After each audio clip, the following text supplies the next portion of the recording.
వల్ల మనకు చాలా లాభాలు ఉన్నాయని దేవుని వాక్యం మొన్నటి వరకు మనకు మాట్లాడింది. దేవుని స్తోత్రం. అయితే ఎలా ప్రేమించాలి అంతే కదా, ఎలా ప్రేమించాలి? ఎలా ప్రేమిస్తే దేవుణ్ణి ప్రేమిస్తున్నట్టు లెక్క. వారం విడవకుండా దేవుని దగ్గరికి రావడమో దేవుని ప్రేమించటమా? అధికంగా కానుకలు ఇవ్వడం దేవుని ప్రేమించటమా? లేదా సుదీర్ఘ సాక్ష్యాలు చెప్పడం దేవుని ప్రేమించటమా? లేదా దేవునికి పని చేయటం, దేవుని పని చేసి వెళ్ళటం దేవుని ప్రేమించటమా? అసలు దేవుడు మీద మనకు ప్రేమ ఉన్నది అని వ్యక్తపరచాలి కదా, అంతేనా? మన పిల్లల మీద మనకి ప్రేమ ఉంది, దాన్ని వ్యక్తపరుస్తున్నామా లేదా? అవునా, వ్యక్తపరుస్తున్నామా లేదా? భార్య మీద ప్రేమ ఉంది, భర్త వ్యక్తపరుస్తున్నారు. భర్త మీద ప్రేమ ఉంది, భార్య వ్యక్తపరుస్తుంది. తల్లిదండ్రుల మీద ప్రేమ ఉంది, పిల్లలు వ్యక్తపరుస్తున్నారు. పిల్లల మీద ప్రేమ ఉంది, తల్లిదండ్రులు వ్యక్తపరుస్తున్నారు. స్నేహితుల మీద ప్రేమ ఉంది, స్నేహితులు వ్యక్తపరుస్తున్నారు. అవును కదా? నువ్వు నిన్ను కనిపించలేదంటే నేను చాలా కంగారు పడ్డాను అంటాడు. అదేంటది?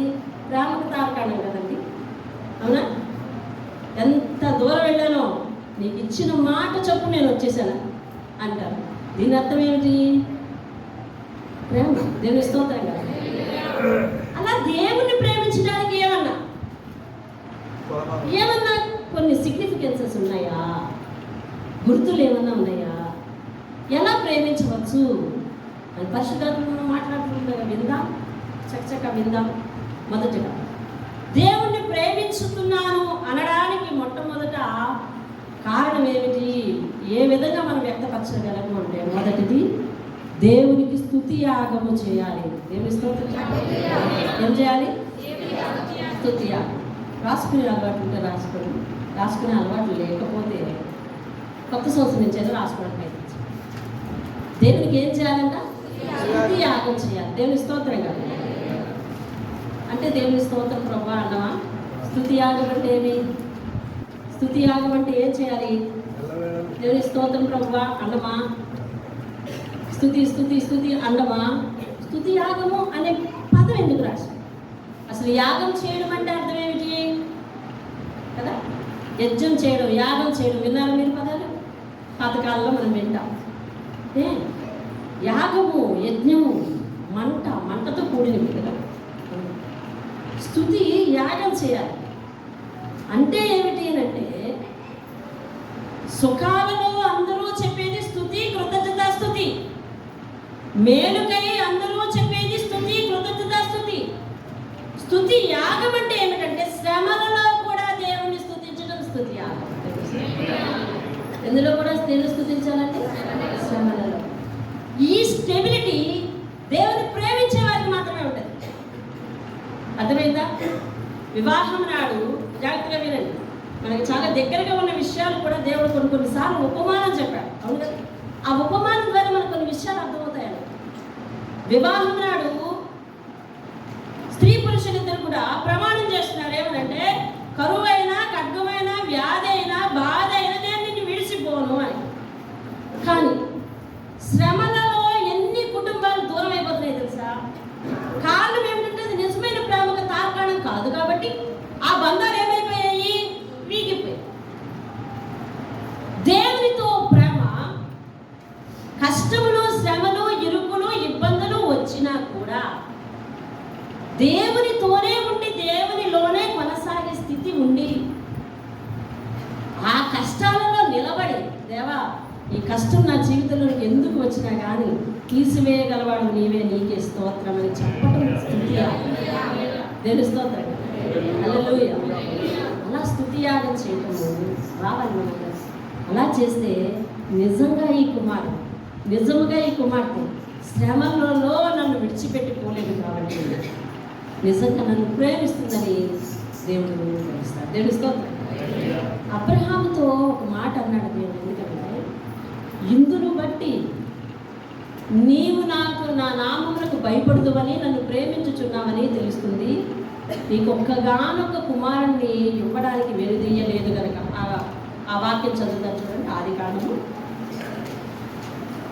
22వ అధ్యాయము 22వ అధ్యాయము 12వ వచనం. అప్పుడు ఆయన ఆ చిన్నవాని మీద చేయవేయకు,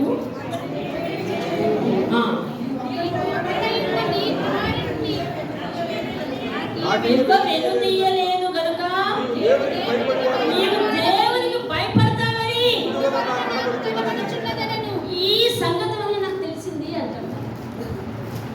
ఇప్పుడు అబ్రహాము దేవునికి బిడ్డని ఇవ్వాలి అని అనుకున్నాడు. దేవుడు ఇవ్వమన్నాడు, ఇవ్వాలని అనుకున్నాడు. అంతే.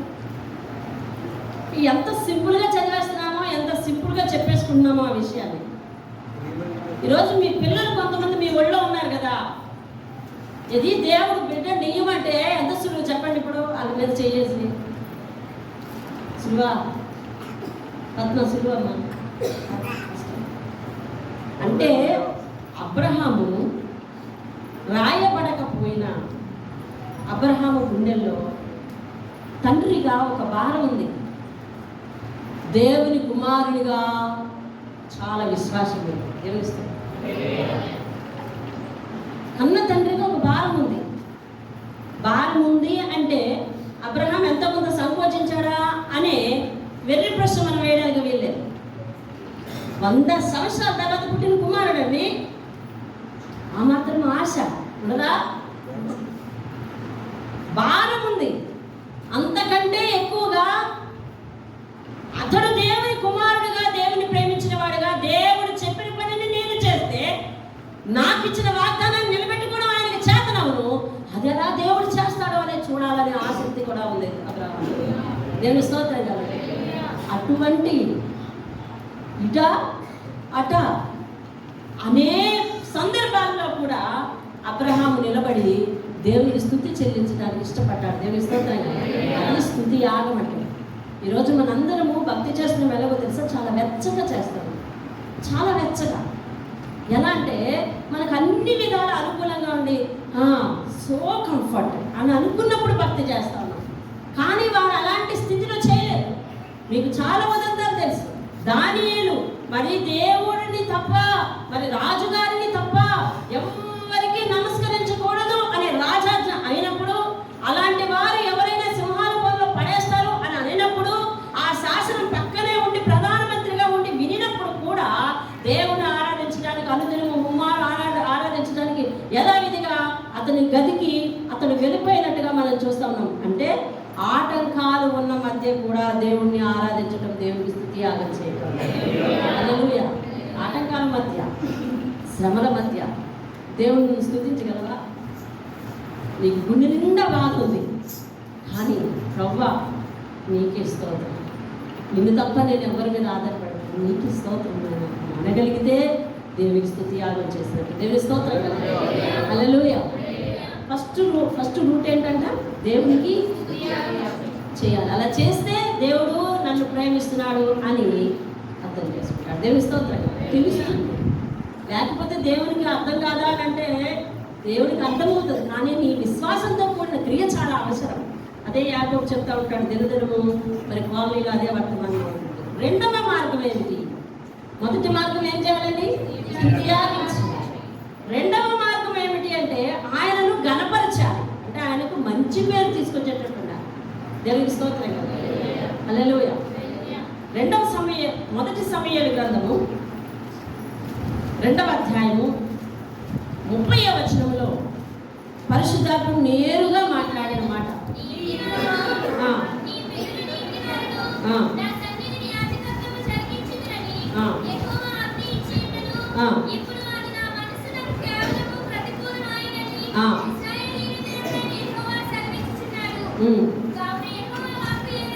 యెహోవా వాక్కు ఏదనగా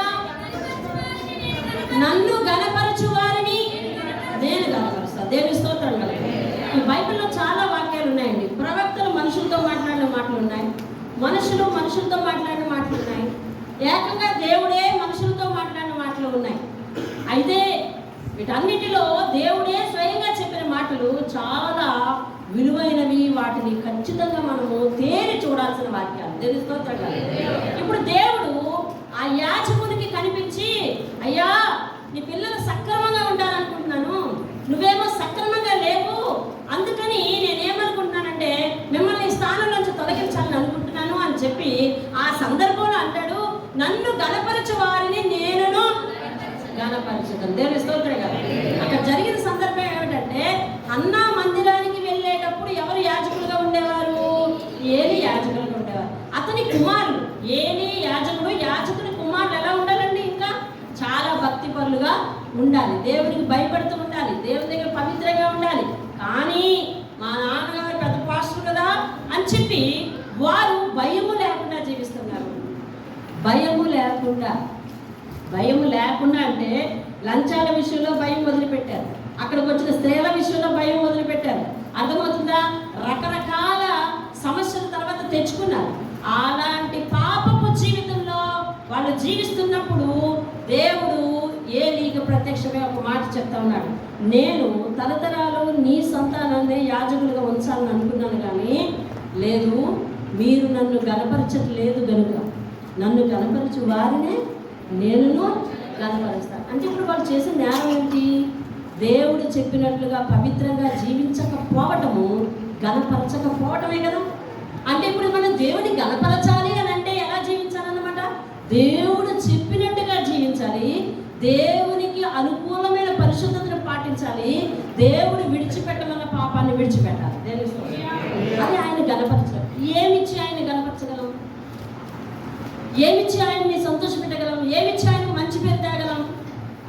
నిన్ను బట్టి ఎవరైనా ఫలానా వ్యక్తి ఫలానా సంఘానికి వెళ్తున్నారు, లేదా ఫలానా వ్యక్తి యేసును నమ్ముకున్నారు, కానీ ఆమె మాట తీరు కానీ, ఆమె ప్రవర్తన కానీ, ఆయన అలవాట్లు కానీ, ఆయన పరిస్థితి కానీ అసలు దేవుని మార్గంలో లేదు చి అన్నారనుకో, నీ వల్ల దేవునికి మంచి పేరు వచ్చిందా చెడ్డ పేరు వచ్చిందా? చెడ్డ పేరు వచ్చింది. అంటే నీ జీవితం ద్వారా దేవునికి ఘనత రాలేదు, దేవుణ్ణి నువ్వు గణపరచలేకపోయావు. నీ ప్రవర్తన వలన, నీ గుణగణాల వలన, నీ అలవాట్ల వలన, నీ స్థితిగతుల వలన, నీ హృదయ కాఠిన్యం వలన, దేని చేతనైనను కానీ నువ్వు దేవుణ్ణి గణపరచలేకపోయావు కనుక దేవుణ్ణి నువ్వు గణపరచలేము. అయితే ఇప్పుడు దేవుని మీద ప్రేమ చూపించే ఒక మార్గం ఏమిటంటే ఆయన గణపరచాలి. దేవుని స్తోత్రం. ఏం చేయాలంటండి? దేవుని గణపరచాలి, దేవుని స్తోత్రం కలుగుతుంది. నెహమ్యా ప్రార్థన చేశాడు, ఎలాగో యెరూషలేమును కట్టడానికి నేను వెళ్తున్నానయ్యా, నీ మందిరాన్ని నేను తిరిగి నిర్మిస్తాను. ఆ ప్రాంతం వాళ్ళందరూ ప్రార్థించడం మానేశారు. ఆ ప్రాంతంలో యెరూషలేములో ఆరాధన జరగటం లేదు, అది శిథిలమైపోయిన పరిస్థితిలో ఉంది. నేను వెళ్తానయ్యా, నేను వెళ్ళి నీ మందిరాన్ని పునర్నిర్మాణం, పాడైపోయిన స్థలాన్ని నేను పునర్నిర్మాణం చేస్తాను, నిన్ను గణపరచుటలో నేను ఆనందాన్ని వెతుక్కుంటాను అన్నాడు. దేవునికి స్తోత్రం. నెహెమ్యా గ్రంథం 1:11 ఉంటుంది, సమయం లేదు ఇక్కడ చదువుతుంది. నిన్ను గణపరచుటలో నేను ఆనందాన్ని వెతుక్కుంటాను. ఎందులో వెతుక్కుంటున్నాడంటండి? దేవుని గణపరచుటలో. దేవుని స్తోత్రం. అంటే ఆయన గణపరచాలి అంటే ఖచ్చితంగా వాక్యం నీతో సూటిగా ఏం మాట్లాడుతుందో దాన్ని దేవుడు విడిచిపెట్టమంటున్నాడని నీకు అర్థమైతే విడిచిపెట్టాలి, పాటించమని అంటున్నాడని అర్థమైతే పాటించాలి. దేవునికి స్తోత్రం కదా. నువ్వు వాక్యానికి లోపడుతున్నావు, లోపడట్లేదని ఎట్లా తెలుస్తుంది? ఇక్కడ చెప్పేది ఎవరిది? నేను రాసిన సిద్ధాంతం కాదే, ఏ వ్యక్తులు రాసిన సిద్ధాంతం కాదే, ఇది ఎవరో ఇక్కడ ఒక ప్రిస్క్రైబ్డ్ సిలబస్ ఏమి ఇక్కడ పెట్టలేదే. మరి ఏమిటిది? దేవుని మాట, దేవుని ముక్తి, దేవుని స్తోత్రం కలగదు. అందుకని దేవుని మాట ఏం చెప్తుంది? దేవోక్తి లేకపోతే జనులు ఎలా తిరుగుతారంటే కట్టు లేకుండా తిరుగుతారు. కాబట్టి దేవోక్తి మన జీవితానికి ఏంటి? ఒక కట్టు లాంటిది. అంటే దేవుడు కొన్ని మార్గాలు నీకు చెప్తా ఉన్నప్పుడు ఆ మార్గాల ద్వారా నువ్వు నడుచుకుంటే, నువ్వు ప్రవర్తిస్తే దేవుణ్ణి గణపరిచినట్టుగా లెక్క. దేవుణ్ణి గణపరిచినట్టుగా లెక్క. ఆయన మాట విన్న కుమారుని దేవుడు ఏం చేస్తారు చెప్పండి? మీ మాట విన్న పిల్లల్ని మీరు ఏం చేస్తున్నారు చెప్పండి? రాగి పెట్టి కొడుతూ ఉన్నారా? శిక్షకు గురి చేస్తూ ఉన్నారా? వాళ్ళు ద్వేషిస్తున్నారా? లేదు, నా మాట వింటారు. నా మాట అంటే ఎంత గురి తెలుసా? 10 మందికి మీ పిల్లల గురించి చెప్పవలసి వస్తే మొట్టమొదటి అదే మాట చెప్తారు, నేను ఆగు అన్నంటే ఆగిపోతాడండి. అర్థమవుతుందా? నేను వద్దు అన్నానంటే ఆగిపోతాడండి. ఈ గొప్ప చెప్తూ ఉంటారు అవును కదా. అది నీ హృదయానికి గొప్ప. అలాగే దేవుడు ఒక మాట వినే వారి విషయంలో ఎంతో పరలోకంలో సంతోషించేవాడు అయి ఉన్నాడు. దేవుని స్తోత్రం. అలా ఎప్పుడు మాట మీద కనపరచగలవో తెలుసా? ఆయన మీద నీకు ప్రేమ ఉన్నప్పుడే. అప్పుడు దేవుడు అర్థం చేసుకుంటాడు, నా మీద ప్రేమ ఉంది కనుక నా కట్టుబాట్లకు లోబడ్డాడు బిడ్డడు. నా కట్టుబాట్లకు లోబడింది తను, నా కట్టుబాట్లకు తన జీవితాన్ని మార్చుకుంది, నన్ను గనపరుస్తుందని ఆయన లెక్కేస్తాడు. దేవుని స్తోత్రం కలగాలి. మొదలు ఏమిటంటే ఆయనకు స్తుతి యాగం చేయాలి. స్తుతి యాగం చేయాలి. రెండవది ఆయన గణపరచాలి. మూడవది ఆయనకు ప్రార్థించాలి. దేవుని స్తోత్రం. ఇది అందరికీ తెలిసిన విషయమే, కానీ అందరూ చేయని విషయం కూడా. ఎక్కువ మంది చేయని విషయం. అందరూ చేయట్లేదా అంటే నేను అందరినీ నిందించలేదు, కానీ అందరి విషయంలో కూడా ఒక సమస్య ఉంటుంది. ప్రార్థన పలానా సమయాన్ని చేసుకోవాలనుకుంటారు, చేసుకోవడానికి చాలా ఆటంకాలు వస్తుంది. ప్రార్థన చేయాలనే మనసు మీ మనసులో ఉంది, మీ మనసులో అలాంటి తలంపు ఉంది, కానీ మీరు చేసుకోలేరు. ఆటంకాలను తెగించి మీరు దేవుని సన్నిధిలో క్రమం తప్పకుండా కనిపిస్తూ ఉన్నప్పుడు దేవుడు ఖచ్చితంగా క్రమం తప్పకుండా మీకు జవాబిస్తుంది. ఏమి సమస్యలకు జవాబిస్తుంది. దేవుని స్తోత్రం కదా. ఇక్కడ సంఘానికి వచ్చుట్లో రెగ్యులారిటీ ఉండాలి. దేవుని సన్నిధిలో కనిపించడంలో రెగ్యులారిటీ ఉండాలి. వారం పొద్దునాడు దేవుని సన్నిధిలో కనిపిస్తాం. వారం నాడు నీ ఇంటిలో వేకువజామునే దేవుని కనిపించడంలో రెగ్యులారిటీ ఉండాలండి. ఏ ఉదయాన్ని ఏ గంటకు కనిపిస్తావు, ఏ టైంకి కనిపిస్తావు, నీకు ఇష్టం వచ్చిన టైంకి కనిపిస్తావా, లేదా ఒక సమయం పెట్టినావా? ఒక సమయం పెడితే ఖచ్చితంగా సమయానికంటే ముందు ప్రభు ఆత్మ నీ దగ్గరకు వచ్చి నీ వేచి ఎదురు చూస్తూ కూర్చుంటుంది. నీ జీవితం సమయానికి ఆయన కలుసుకోవడం నేర్చుకుంటే ఆయన ప్రతి సమయానికి టైం టు టైం నీకు ఆశీర్వాదాలు రిలీజ్ చేయడానికి ఆయన సిద్ధంగా ఉంటాడు. నేను ఎప్పుడైనా ప్రార్థన చేస్తాను, నేను ప్రార్థన చేయకుండా పనే మొదలు పెట్టాను అంటావా? ఈ సిద్ధాంతం మంచిదే, కానీ దేవుడు ఇంకొంచెం అడ్వాన్స్గా ఒక అడుగు ఏమంటున్నాడు ఏంటో తెలుసా? ఒక సమయాన్ని పెట్టి ఆ సమయానికి కనిపించు దేవుని సన్నిధిలో. చాలా మంది చెప్తా ఉంటారు, తెల్లవారు 3 గంటల కల్లా నేను దేవుని సన్నిధిలో ఉంటాను. నేను అనుకుంటాను ఎంత ఓపిక. కొంతమంది చెప్తారు మధ్యరాత్రి 2 గంటలు లేచి ప్రార్థన చేస్తానండి అంటారు. ఎందుకు ఆ సమయం? 2 గంటలు లేకపోతే చచ్చిపోతారా? ఇలాంటి సిద్ధాంతాలన్నీ మనం పెట్టుకున్నాం. మనకి తెలివితేటలు ఎక్కువైతే ఇలాంటి ప్రశ్నలే వస్తాయి. కానీ వారు ఆ సమయంలో దేవుడితో గడపాలని అనుకుంటున్నారు. అది దేవుడికి చెప్పారు. అప్పుడు దేవుడు వారి ప్రార్థన ఆలకించడానికి అదే సమయానికంటే ముందు వచ్చి నీతో పాటు ఈ క్రమాన్ని చూస్తాడు. వేళ మన మందిరం సమయం 9. నీ క్రమం ఏమిటి? నీ టైం ఏమిటి? నీ ఆలోచన ఏమిటి? నీ పరిస్థితి ఏమిటి? నీ వెసులుబాటు ఏమిటి? వీటన్నిటి విషయంలో నీ విషయంలో నీకు ఆయన ఏదైనా ఇవ్వాలి అని అనుకుంటే నా సన్నిధి భయపడుతూ పరుగులేస్తూ ఊపులేస్తూ ఇప్పటికీ ఆలస్యంగా వచ్చిన వారి విషయంలో కూడా అదే పరిస్థితి. వాళ్ళు ఊపులు పరుగులు పెట్టుకుని వస్తున్నారు, ప్రయాసపడి వస్తున్నారు. నేను అంటున్నాను ఆ ప్రయాసే కొంచెం శ్రమపడి నలగమంటున్నాను అంతే. దేవుని స్తోత్రం. నేను లేటుగా వచ్చారని అంటే ధీమాగా వచ్చారన్నది కాదు అర్థం. ఏదో ఆటంకం ఉంది, కానీ వాటిని ఛేదించుకొని రావడానికి మాకంటే మీకే కష్టమైంది. నాకు అర్థం తెలుసు. నాకంటే మీకే కష్టమైంది. నేను టైంకి వచ్చాను పర్వాలేదు. మీరు ఆ ఆటంకాన్ని ఛేదించుకొని రావడం అంటే పెద్ద నరకం అంటే, కానీ రాగలిగారు దేవసేన. అమ్మయ్య వచ్చాక కూర్చుని నాకు అమ్మయ్య అనిపిస్తుంది మీ మనసు. అంత మాత్రం చేత దేవుడు మిమ్మల్ని నిందించట్లా. నేను కూడా ఆయన నిందించిన దాని సేవకులు నేను ఎక్కడ నిందించగలను? నేను చెప్పేది ఏంటంటే ఇంత ప్రయాసపడి ఇంత శ్రమపడి వస్తా ఉన్నావు కదా, ఇంకొంచెం నలుగు దేవుల్లో. అప్పుడు దేవుని దగ్గర అయ్యా వచ్చానయ్యా ఓపిక చేసుకోనని చెప్పు. దేవుడిని ఓపిక చూసి మెచ్చుకునే దేవుడు ఉన్నాడు. దేవుస్తాను అందుకోసం పరిగెత్తి వచ్చేవారిని ఆయన ప్రేమించేవాడు. ఆయన ప్రేమను పొందుకోవడానికి ఆయన పైన ప్రేమను కనపరచడానికి ఎవరైతే ఆశపడుతున్నారో, ఎవరైతే తొందరపడుతున్నారో వారి జీవితంలో కూడా దేవుడు ఎంతో సంతోషించే దేవుడై ఉన్నాడు. దేవుని స్తోత్రం కలుగుతాడు. నీవు నేను అల్పులవండి, పాపులవండి, భూమి మీద నివసించేవారు, ఆయన కృప చొప్పున బ్రతికేవారు, ఆయన పరలోకమందున దేవుడు. ఆయన మనసును సంతోష పెట్టాలి అంటే పాపులమైన మన బ్రతుకులు కదా సాధ్యం కాదు. కానీ ఆయన ప్రేమిస్తున్నాను అనడానికి మనం పెట్టే పరుగును చూసాము, మనం పాటించే ఆ అనుసరణ చూసాము, మనము మర్యాదించే ఆ వాక్యానికి మనను చూసాము, నువ్వు వాక్యానికి సాగిలపడే విధానం ఉంది చూసావు. అవన్నీ చూసి దేవుడు నన్ను ప్రేమిస్తున్నాడు ఈ కుమారుడు, నన్ను ప్రేమిస్తుంది ఈ కుమారుడు అని చెప్పి పరలోకంలో ఉండి ఎంతో సంతోషించే దేవుడు అయినాడండి. దేవుని స్తోత్రం. మనిషి జీవితాన్ని సంతోషపెట్టడానికి ఎన్ని పాటలు పడుతున్నావు తెలుసా? ఆ మనిషి తీరా సంతోషించట్లా. ఇది కాదు, ఇంకొక రకమైతే బాగుండేది అంటున్నాడు. అవునా కాదా చెప్పండి? ఎంతో కష్టపడి ఏదో ఒక గిఫ్ట్ కొనుక్కొచ్చి ఇస్తున్నాం మనిషికి అంటున్నారు. ఏమంటున్నారు తెలుసా? అది కాదు, బాగానే ఉంది, ఇది నాకు సంతోషంగా ఉంది, కానీ ఇంకో కలర్ అయి ఉంటే బాగుంది. ఎలాంటి ఖరీదైన వస్తువు ఇచ్చినా మనిషిని సంతోషపెట్టలేకపోతే, కానీ దేవుణ్ణి దగ్గర నుంచి ఏమీ అడగట్లేదు. అది గుర్తుపెట్టుకోవాలి. అతనికి ఏమీ లేదయ్యేటట్టు ఆయన అయినట్టు నిన్ను ఏదో అడిగి గుర్తించి పాకులాడే దేవుడు కాదు. ఆయన చేతుల నుంచి సమస్తము నీకు కలగదు. అలాంటి నువ్వే ఆయనను సంతోషపెట్టే ధన్యత నీకు ఇస్తున్నాడు అని అంటే ఆ అవకాశాన్ని చేజార్చుకోవడానికి ఎవరు కూడా సాహసించకూడదు. తెలుస్తుంది ఆయన నేను ఎలా సంతోషపెట్టగలను? నా ప్రవర్తన ద్వారా ఆయనకి బాధ కలుగుతుందా? నా ప్రవర్తన ద్వారా ఆయనకి ఏమైనా ఇబ్బంది కలుగుతుందా అని ఆలోచించే మానవుడు ఉన్నాడా? అలా ఉంటే నువ్వు ధన్యుడు. ఆ లెక్కల్లో నువ్వు ఉంటే, నీ మనసు అలా పనిచేస్తూ ఉంటే, పరిశుద్ధాత్మ నిన్ను అలా వేధిస్తూ ఉంటే, షబీనా నీ ప్రవర్తన ద్వారా దేవుడు మహిమ పొందుతున్నాడు అని ఒక సాక్షి నీ మనసు నుంచి పుట్టితే నీకు ఎంత ఆనందం.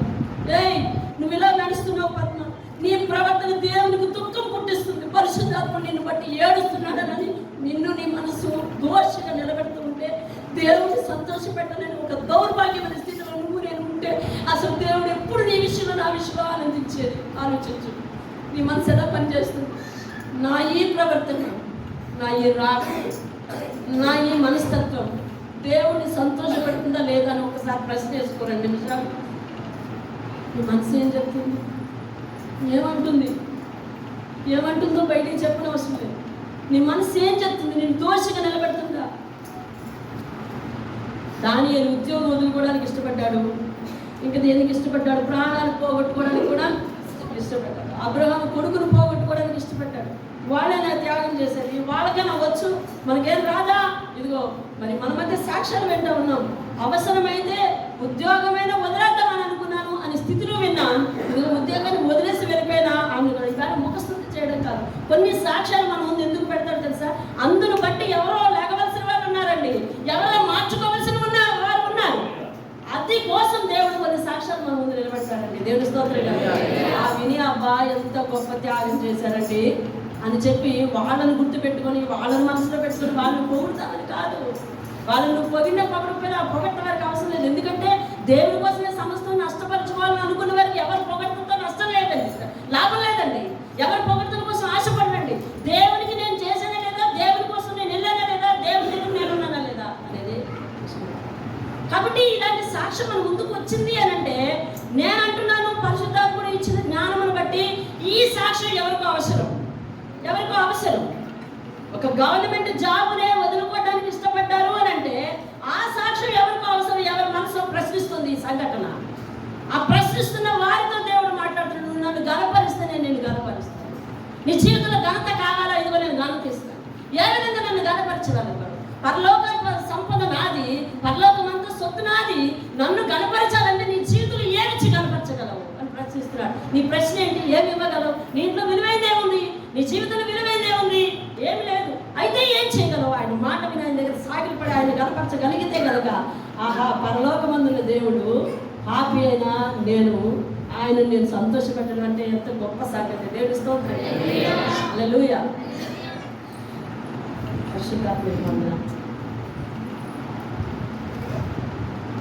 మొన్న ఒక ఇంటికి వెళ్ళాం. సమయం అయిపోయింది కానీ ఆలస్యంగా వాటిని ప్రారంభించి ప్రకాష్ నన్ను ఒక ఇంటికి తీసుకుని వెళ్ళాడు. ఆ పరిస్థితి ఏంటంటే స్కూల్లో కరోనా వ్యాక్సిన్ వేశారు పిల్లలకి. వేస్తే వ్యాక్సిన్ వేసిన సాయంత్రం పిల్లడికి జ్వరం వచ్చింది. 9వ తరగతి చదువుతున్నాడు. వినండి జాగ్రత్తగా. 9వ తరగతి చదువుతున్నాడు. వ్యాక్సిన్ వేసిన సాయంత్రం జ్వరం వచ్చింది. మరుసటి రోజు కాళ్ళు పీకుతున్నాయి అన్నాడు. ఆ మరుసటి రోజు చేతులు పీకుతున్నాయి అన్నాడు. అంతే, మైండ్ ఆఫ్. కాళ్ళు పనిచేయడం మానేసాయి, చేతులు పనిచేయడం మానేసాయి, మైండ్ పనిచేయడం మానేసాయి. ఇప్పటికి 3 సంవత్సరాలు. అంతేనా? 3 ఇప్పటికి 3 సంవత్సరాలు. వాళ్ళు తిప్పలేని పరిస్థితి లేదు. తిరిగారు. ఎక్కడికి తీసుకెళ్ళినా ఎవ్వరు చెప్పినా అమ్మా ఇది కుదరదు. 9వ తరగతి చదివాడంటే నన్ను మించిపోయాడు కదా నా హైట్. అవునా? నేను తెత్తున్నానండి. నేను తెత్తుంటాడు. వాడు బాగా కొడుకు కూడా కుర్చీలో చూసి ఆ కొడుకుని పెట్టుకొని ఆ తల్లిదండ్రులు చాలా దీనంగా జీవిస్తూ ఉన్నారు. అయితే నేను అక్కడికి వెళ్ళడం నాకెంతో ప్లస్ అయింది. వాళ్ళ మాటల్లోంచి నేను ఒకటి గ్రహించాను. అయిపోయింది. ప్రార్థన చేశాము. ప్రార్థనలో అమ్మ చెప్పారు, అమ్మ చాలా కాలం నుంచి తిరిగి అలసిపోయి మరి ఈనాడు దేవుని ఆశ్రయించాము, మెల్లగా చర్చికి వెళ్ళగలుగుతున్నాను. ఆ గుంగులూరు చర్చికి ఆ అబ్బాయిని ఆటో కట్టించుకొని తీసుకుని వెళ్తుంటే ఆ పాస్టర్ గారేమో, అమ్మ మేము చూడలేకపోతున్నాం మా అబ్బాయి బాబుని, కాబట్టి బాబుని తీసుకురాకండి, బాబు పేరు మేము ప్రార్థన చేస్తాం, మీరు రండి, మీకు వీలైతే రండి, మేము ప్రార్థన చేస్తాం, బాబుని అంత శ్రమ పడుతున్నారు, మనం కూర్చోబెట్టలేక చేయలేక అని చెప్పి ప్రాణం ఉంది, అంతేగాని అతను ఏం చేయలేడు, రెస్పాండ్ అవ్వడు అసలు అని చెప్పారంట. అయిపోయింది. ఫోన్లో ఎవరెవరో ప్రార్థన చేస్తుంటారు, రోజు ఎవరో వచ్చి ప్రార్థన చేస్తుంటారు. అలా మేము కూడా వెళ్ళి ప్రార్థన చేశాము. అయితే ఆమె చెప్పింది ఏంటంటే, ముందు రోజు ఎప్పటికీ అతనికి స్పర్శ లేదు, ఎవరైనా గిల్లినా ఏం చేసినా అసలు తిరిగి చూడడు. మరి కన్ను గుడ్డు కూడా ఎలా పెట్టాడో అలాగే, కానీ కన్ను గుడ్డు కూడా పక్కకి తిప్పడు, మరి ఎటు అవ్వదు అసలు. అలాంటిది జస్ట్ ఒక రోజు ముందు నుంచి అంట కళ్ళు ఇటు అటు తిప్పుతూ ఉంటాడు, పిలుస్తుంటే పలుకుతున్నాడంట, ఇలా పలుకుతున్నాడు. వాళ్ళ తల్లి తండ్రి ఆ పిల్లల్ని పిలిచి, పవను ఇటు చూడు అంటే ఎక్కడన్నా వెతుకుంటే వీళ్ళు దాక్కుంటున్నారంట. ఆ ఆటలు వాళ్ళిద్దరు సంతోషం చెప్తా ఉన్నారండి, నన్ను వెతుక్కుంటున్నాడు అని. ఒక పని చేయని ఒక దేహము పని చేయడం మొదలు పెడితే తల్లిదండ్రులు ఆనందిస్తున్నారు. అది చెప్తూ ఉంటే నాకు ఏమర్థమవుతుందో తెలుసా, కొన్నిసార్లు స్తుతించకుండా, వాక్యం చదవకుండా, నా మాట వినకుండా బ్రతికున్నామని పేరు ఉంటుంది, కానీ అసలు కదలని విశ్వాసం ఉండవే వారు ఒక చిన్న వాక్యం చదివినా, చిన్న స్తుతి చెప్పినా, చిన్నగా రెస్పాండ్ అయిన నేను కూడా ఇట్లనే సంతోషిస్తానంటే ఉన్నాడు దేవుడు.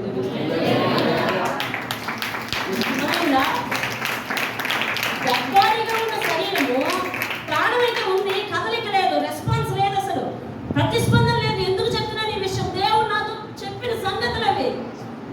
అంటే అసలు ప్రార్థనే చేయలేని జీవితాలు, ప్రాణం ఉందగానే మృతమైపోయాయి. అసలు వాక్యమే చదవని జీవితాలు, ప్రాణం ఉందగానే రెస్పాన్స్ లేదు, ప్రతిస్పందన లేవు. అట్టి బాడీ ఎందుకు పనికి రాకుండా పొరగాకుండా ఉందన్నమాట దేవునికి. అలాంటి బాడీ ఏదైనా కొంచెం స్పందించింది అంటే, అనగా ఎప్పుడు చేయని ప్రార్థన ఒక ముక్క చేసావంటే, ఎప్పుడు చదవని వాక్యం ఒక ముక్క చదివించుకున్నావంటే దేవుడు సంతోషిస్తున్నాడంట. దేవుడు హల్లెలూయా. ఇంకా చెప్పుకొచ్చారు, వీళ్ళిద్దరు అలా ఆడుకుంటున్నారంట. పవన్ ఇటు చూడు, ఇక్కడ ఉన్నాను అంటే అటు చూస్తున్నాడు, పవన్ ఎక్కడ ఉన్నాడంటే ఇటు చూస్తున్నాడు. అయిపోయింది, ఆ ఘట్టం అయిపోయింది. దేవుడు నాతో మాట్లాడుతుంటే నాకు కళ్ళని ఫీలించి, అవునా సరే మోకరించి ప్రార్థన చేసాము ఇద్దరు. చాలాసేపు తల్లి కూడా బాగా ఏడ్చింది. ఆ తర్వాత చెప్పింది, అమ్మ నలుగురు అంటున్నారు, ఆ దేవుడి దగ్గరికి వెళ్ళావు, ఏం జరిగింది నీకు అంటే ఉన్నారు, ఎన్నైనా అనండి, నేను మాత్రం ఆయన్ని ఆశ్రయిస్తాను, చేసినా చేయకపోయినా అంట ఉంది. దేవుని స్తోత్రం. ఆ ముందు రోజు రాత్రి అంట ఆ పిల్లడు ఎలా పడేస్తే అలాగే పడి ఉంటాడంటే, మంచం మీద ఎట్లా వేస్తే అట్లా. నేను ఈ సంగతి ఎందుకు వివరిస్తున్నాను అంటే, ఇలా వేస్తానని పడి ఉంటాడు. అలాంటిది వీళ్ళు దోమలు కుట్టేస్తాయేమో అని చెప్పి తను పడుకునే వరకు అలాగా దోమ తరివేసి కళ్ళు మూసాడు అంటే పడుకున్నాడు అని అర్థమయ్యాకే పడుకుంటారంట వాళ్ళు. అసలు అంటే ఎంత కష్టాన్ని అనుభవిస్తున్నారో చూడండి. రెండు, మొన్న ఇలా పడుకున్నాడు అలా ఒత్తికెళ్ళాడంట ఇటు సైడ్. నేను చెప్పాను, అమ్మా ఆయనకి మైండ్ రెస్పాండ్ అవుతుంది, దేవుడు కార్యం చేస్తాడు అని అంటే, ఆ నాన్న ఏమంటే నిజంగా రెస్పాండ్ అవుతుందండి. ఇందాక నేను గిల్లితే అసలు పట్టించుకుంటే వెళ్ళాడు, ఇప్పుడు చూడండి నేను గిల్లుతానని చెప్పి వచ్చి ఇలా గిల్లాడు, గట్టి గిల్లికేయో ఇలా గిల్లాడు, ఇలా చేయడానికి తీసుకున్నాడు. దేవుడు స్తోత్రం. హల్లెలూయా. నేను ప్రార్థన చేసి పలకరిస్తుంటే చిరునవ్వు కదా, నిజంగా నవ్వుని చూసి నాకు చాలా సంతోషం ఇస్తుంది. దేవుడు స్తోత్రం కదా. ఇంకా ఎంతకీ కూడా చెప్పాల్సింది ఇంకో పాయింట్, అందరం బయటకు వచ్చేసాం. అలాగే దారి ఎలాగ తెలుసా, వేరే వాళ్ళ ఇంటి వాకిట్లో నుంచి, ఎందుకంటే వీళ్ళ గుమ్మాలో నుంచే వీళ్ళ ఇంటి మధ్యలో నుంచి వెళ్తున్నట్టు ఉంది. సరే అయిపోయింది, ఏంటిది ఇంటి మధ్యలో వచ్చిన దారి, మీకు దారి లేదా అని అంటే, అమ్మ దారి ఉండేది ఇదిగో దారి, ఈ దారి మూసేశారు, గొడవలు వచ్చేసాయి అని అలా ఆయన ఏవేవో చెప్పేస్తున్నాడు. ఆవిడ అంటా ఉంది, నాయన ఈ దారి గొడవల గురించి వాటి గురించి ఎందుకు పట్టించుకుంటావు, మనకున్న సమస్య ఈ సమస్యతో పోలిస్తే చాలా పెద్దది, దానిలోనే ఏదో నేర్చుకుంటున్నాం, ఇటువంటి సమస్యలు ఇటువంటి కక్షలు మనసులో పెట్టుకోవాలి. దేవుని స్తోత్రం. అప్పుడు అనిపించింది నాకు, అవును కదా, ఈ తీరికి ఉన్నోడికే కక్షలు, ఈ తీరికి ఉన్నోడికే ఒకరి మీద ఒకరు పగలు, ఈ తీరికి ఉన్నోళ్ళకే ఎప్పుడు అడుగుతాను, ఎప్పుడు తేలుస్తాను, ఎప్పుడు కడుగుతాననే ధ్యాస. ఆవిడేమంటుంది తెలుసా, మనకున్న సమస్యలతో పోలిస్తే ఈ సమస్య సమస్య కాదు, దీని గురించి పట్టించుకోకు, దీని గురించి మనసులో పెట్టుకోకు, వాళ్ళు ఏమన్నా కూడా అసలు పట్టించుకోకు, దేవుడి వైపే చూద్దాం, ఆ పెద్ద సమస్యలోనే ఎదగలుగుతున్నాం అంటుంది. దేవుని స్తోత్రం కలుగుతున్నాం.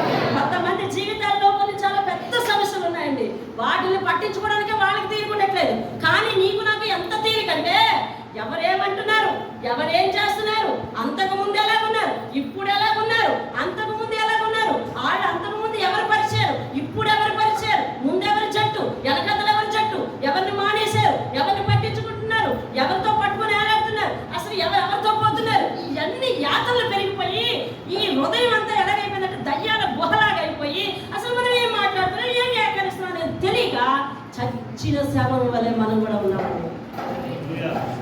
ఇట్టి స్థితిలో నుంచి నువ్వు లేచి ఈ ఆలోచించే సమయము, ఈ వ్యర్థం చేసే సమయం ఏదైతే ఉందో దానికి నువ్వు వాక్యాన్ని చదవటానికి పట్టావనుకోండి, ప్రార్థించడానికి పట్టావనుకోండి, దేవుడట ఆ పిల్లడు ఇలా తిరుగుతూ ఉంటే ఎంత సంతోషిస్తున్నారు, నేను కూడా అట్లానే సంతోషిస్తానని నాతో మాట్లాడండి. హల్లెలూయా. నువ్వు చెప్పు, నీ జీవితంలో అరగంట ఎవరితో అనర్గలని మాట్లాడగలవు కదా, గంటలు గంటలు మనిషిని కూర్చోబెట్టి మాట్లాడగలరు కదా. నేను ప్రారంభంలో మీకు చెప్పాను, ప్రారంభంలో ఈ ఊరు వచ్చినప్పుడు కూడా, లేదా నేను డిఎల్పురంలో ఉన్నప్పుడు కూడా గంటలు గంటలు మాట్లాడినంతసేపు నన్ను అందరూ అభిమానించారు. నా ఇంట్లో 10 గంటలకు నేను అంట్లతో ఉంటుండేదాన్ని, ఎందుకంటే అప్పటి వరకు మాట్లాడే, ఆ తరువాత అంట్లతో ఉంటుండేది. ఎప్పుడైతే ఆ కాంటాక్ట్ నేను మానానో నన్ను ద్వేషించడం మొదలుపెట్టాను. మనుషుల ద్వేషము మనకు కలిగిన దేవుని పాదాల దగ్గర నివసించడం ఎంతో ప్రాముఖ్యం. దేవుని స్తోత్రం. అరే వస్తే వాళ్ళతో మాట్లాడకపోతే ఏమనుకుంటారు, వస్తే వాళ్ళతో సంభాషించకపోతే ఏమనుకుంటారు అని కానీ మనుషుల ఘనత కొరకు మనుషులను ప్రస్తుతించడానికి కానీ నువ్వు నీ సమయాన్ని వ్యర్థం చేసావా, తీరా 10 అయింది, ఇప్పుడు ఏం చేయాలి, ఇప్పుడు అడుగుతూ ఉంటావు, ఇప్పుడే వండుకో, తిని పడుకునేసరికి ఎంత 11:30.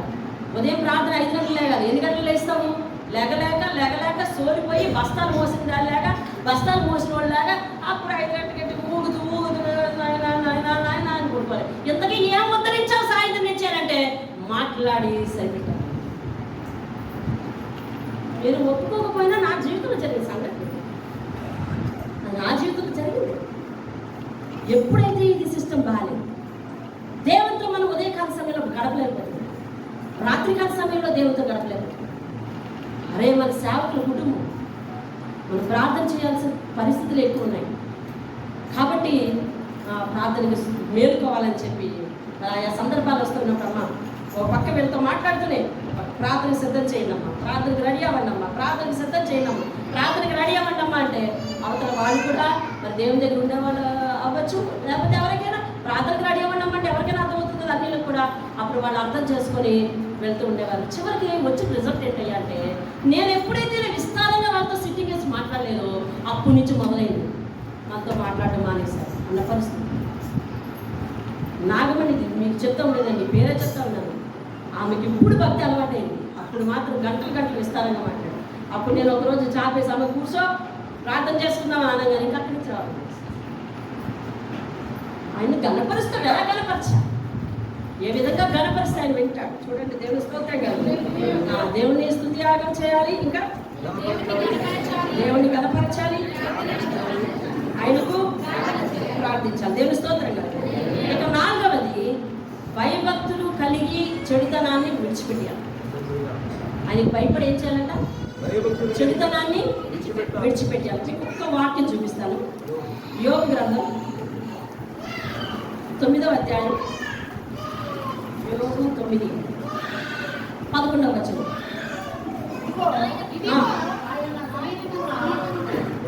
చదవండి గట్టిగా. ఇదిగో ఆయన నా సమీపమున గడిచిపోవచ్చున్నాడు, నేను ఆయనను కనుగొనా లేను. ఇంకా కానీ ఆయన నాకు కనబడడు. దేవుని స్తోత్రం. మీకు ఏమర్థమైంది? ఆయన మన మధ్యలో మనతోనే మనకు దగ్గరగా గడిచి పోచున్నాడంట. అంటే మనతో గడుపుతున్నాడు, సంచరిస్తున్నాడు. దేవుని స్తోత్రం.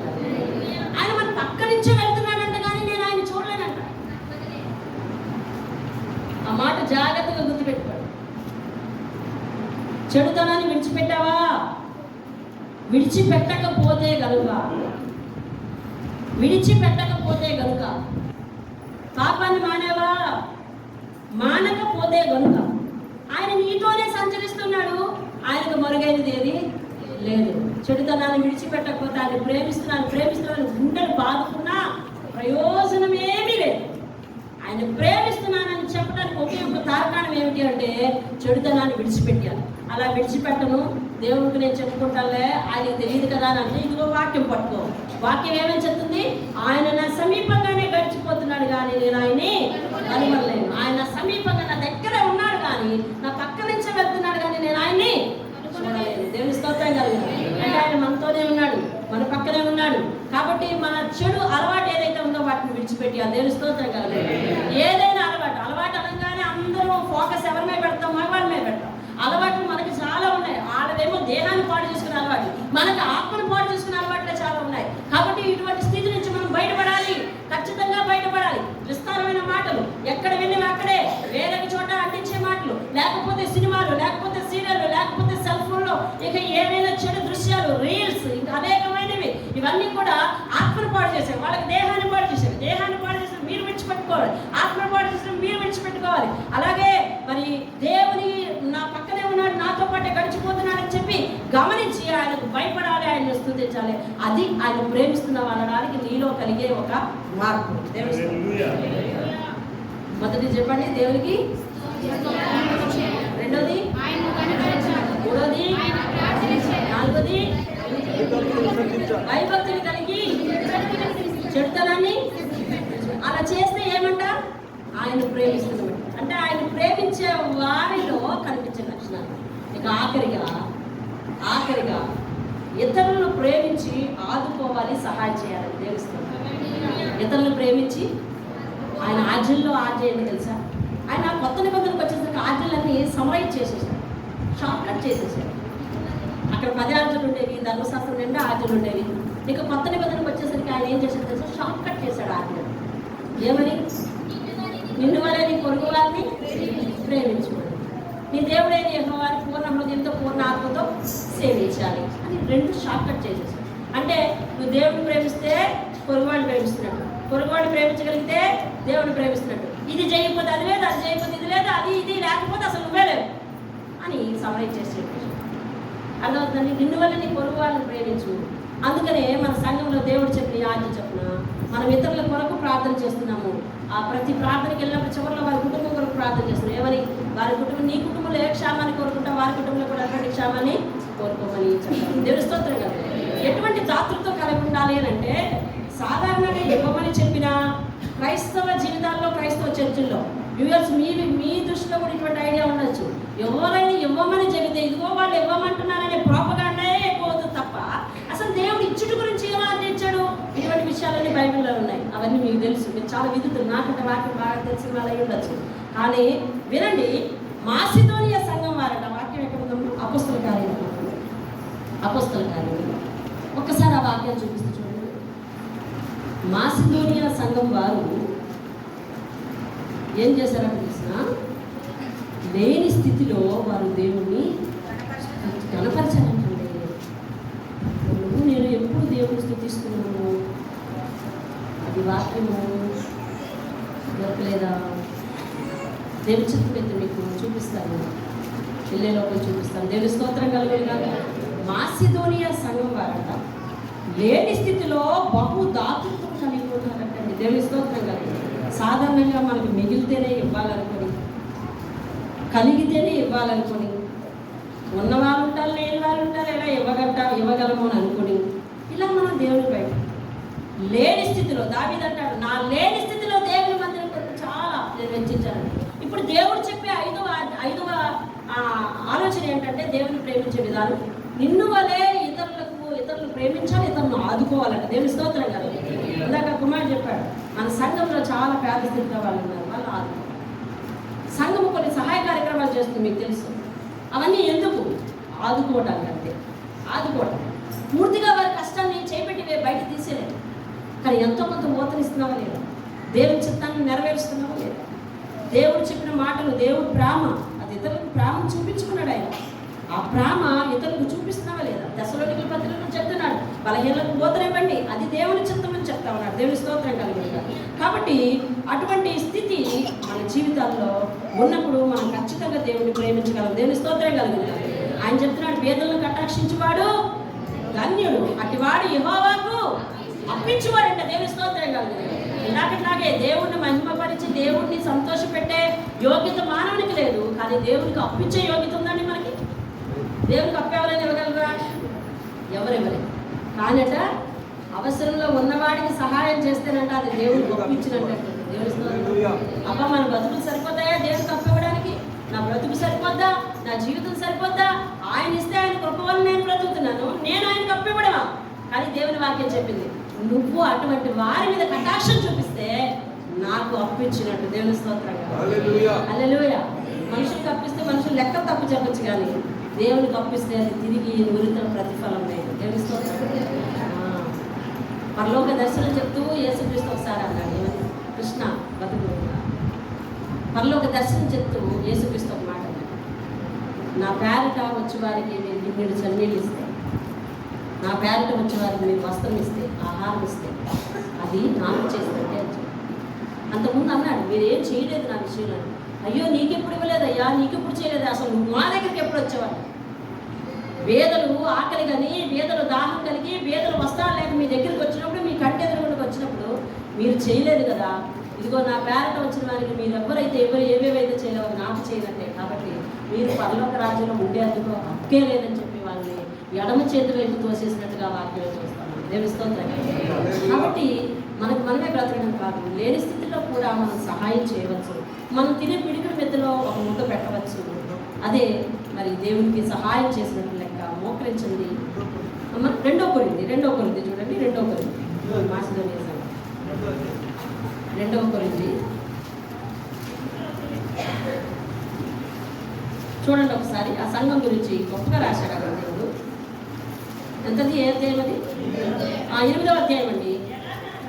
సహోదరులారా, మాసిదోనియా సంఘమునకు అనుగ్రహింపబడి ఉన్న దేవుని కృప కూర్చి. 2వ కొరింథీ 8వ అధ్యాయం అండి. మాసిదోనియా సంఘానికి దేవుడు కృపను అనుగ్రహించాడంటే ఆ కృప గురించి మీకు తెలియజేస్తున్నాను. ఎలాగనగా వారు బహు శ్రమ వలన పరీక్షింపబడగా, వాళ్ళకి శ్రమలు వస్తున్నా వాళ్ళు ఏం చేశారంటండి? అత్యధికంగా సంతోషించారంట. మరియు వారు నిరుపేదలైనను, వాక్యం ఎంతమంది చదివారు చేయొద్దండి. ఆ నిరుపేదలైనను ఏం చేశారంటండి? దాతృత్వం కలిగి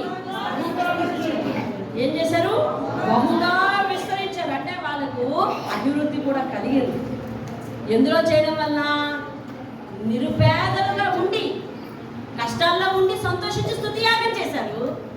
నిరుపేదల వలె ఉండి దాతృత్వం కలిగి ఇతరులను ప్రేమించారు. దేవుని స్తోత్రంగా. మోకరించండి. మహోన్నతుడైన దేవుడు ఆయన ప్రేమించే మార్గాన్ని తెలియచెప్పాడు. 5 మార్గాల్లో నువ్వు ఏమేమి చేస్తున్నావు, ఏమేమి చేయాలి. నూతన సంవత్సరానికి సిద్ధపడతా ఉన్నావు, పరీక్షించుకోక నిమిషం. నూతన సంవత్సరానికి సిద్ధపడుతున్నావు. 24లో లాగానే ఉంటావా? 23లో లాగానే ఉన్నావు కదా? 24లో లాగానే 25లో కూడా ఉంటావా? మార్పు చెందాలి.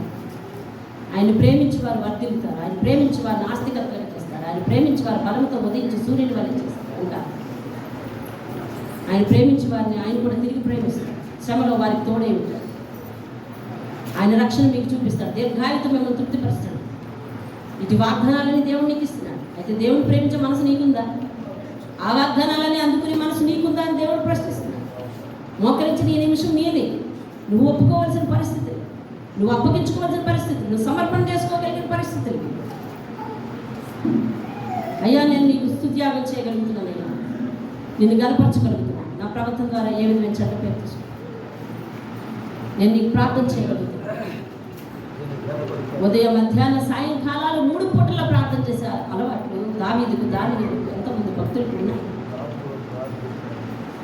అందుకని వారి మధ్యాహ్నం వేళ వారి ఇంటి గుమ్మంలో కూర్చున్నప్పుడు దేవదూతలు వారికి దర్శనమిచ్చారు.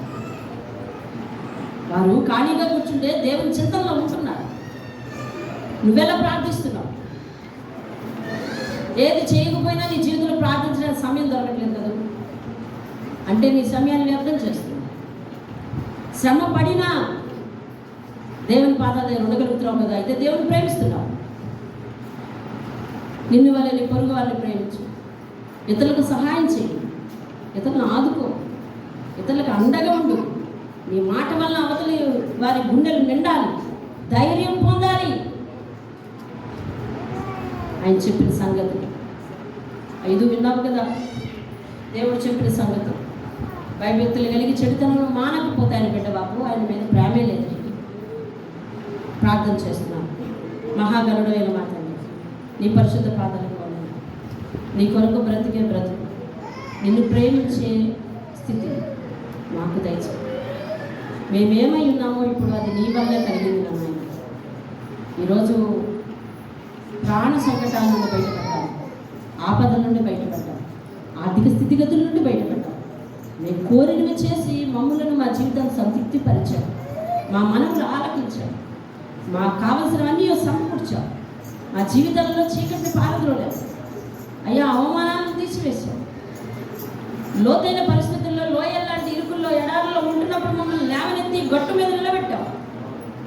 ఇవన్నీ చేసిన నీపై మాకు నిజమైన ప్రేమ కలిగేలాగా ఈరోజు మాట్లాడండి అయ్యా. ఎన్నో కష్టాలు శ్రమలు ఉన్న వాళ్ళే నీ కృప కొరకు ఎదురు చూస్తూ ఉన్నారయ్యా. మేము కూడా నీకు స్తుతియాగం చేయడానికి, మేము కూడా నిన్ను కనపరచడానికి, మేము కూడా నిన్ను ప్రార్థించడానికి, మేము కూడా నీ అందు భయభక్తులు కలిగి ఉన్నామని నీకు తెలియడం కోసం చెడుతనాన్ని విసర్జించుకోవడానికి, అలాగే ఆయన ఇతరులు ప్రేమించడానికి, ఇతరులను ఆదుకోవడానికి అయ్యా. నువ్వు 1 యోహాను పత్రికలో 4:19 చెప్తున్నావు, ఆయనే మొదట మనల్ని ప్రేమించిన కనుక మనం ప్రేమింప బద్ధులమై ఉన్నామని. నీవు ఎలాగో మొదట మా మీద ప్రేమ చూపించావు నాయన, తిరిగి నీవు చూపించిన ప్రేమకు కరెక్ట్గా స్పందించే స్థితి మాకు దయచేయాలి. మీ నామానికి మహిమ తెచ్చుకోండి. మేము ప్రాణం ఉండి ఎటు ప్రతిస్పందించని ఆ బాడీలాగా ఉండడానికి వీల్లేదు. మాలో కదలికలు దయచేయండి, మా ఆత్మలో కదలికలు దయచేయండి. నీ వాక్యానికి తగినట్టుగా రెస్పాండ్ అవుతున్నామో లేదో తెలియచేయండి. ఈరోజు ప్రతి ఆత్మ పరిశీలించుకుంది. అవునాయన, 2 తల్లిదండ్రులు కనుగుడ్డు తిప్పిది అవయవం కదులుతుందంటే వాళ్ళు ఎంతో సంతోషిస్తారు. అలాగే నువ్వు మాట్లాడిన మాట మా హృదయంలో కదులుతుందంటే నువ్వు సంతోషించే దేవుడే. సహాయం అనుగ్రహించండి. కదలిక లేని బాడీలా నేను ఉండడానికి వీల్లేదు, నా ఆత్మ ఉండడానికి వీల్లేదు. నీ ప్రతి వాక్యానికి నేను ప్రతిస్పందించి ఈ 2025 సంవత్సరం రాబోయేసరికి నేను ఒక నూతనమైన ఆత్మీయస్థితిలోనికి వర్ధిల్లడానికి సహాయం చేయండి. దీవించి ఆశీర్వదించండి. యేసు నామములో అడిగి వేడుకుంటున్నాం తండ్రి. ఆమేన్.